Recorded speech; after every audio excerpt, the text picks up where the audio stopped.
Я знаю, что очень сильные эти конференции, еще раз убедилась, очень много записала, потому что это очень полезная конференция для законодателей, особенно в связи с тем, что сейчас идет работа, ну, пусть немножко затянувшаяся, но тем не менее это сейчас актуально, над законопроектом судебной экспертной деятельности. Чем больше мы выявим разных мнений и их учтем, убедившись, либо оно нет, не подходит, либо оно разумно и надо найти решение, тем больше вероятность, что эта социальная технология, она не приведет к негативным последствиям. Своевременно участие представителя Совета Федерации в этой конференции. И еще раз хочу обратить внимание, вот такие конференции очень полезны для законодателей. Башкирский государственный университет – наш важный партнер с богатой и славной историей, на котором может равняться и наша сравнительно молодая академия.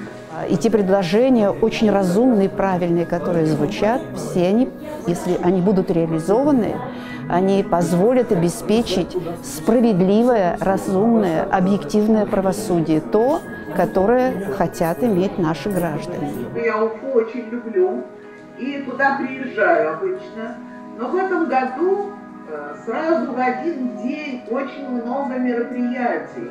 Благодаря тому, что есть онлайн-возможность, можно выступить. Самая сильная площадка в сфере судебной экспертной деятельности – это Институт права, Башкирский государственный университет и федеральный центр, и все учреждения, которые находятся на территории Уфы, прежде всего, конечно. И очень хорошо, что мы имеем возможность обсуждать это публично и с участием высочайшего уровня специалистов. От этого граждане выигрывают, и страна в системе правосудия.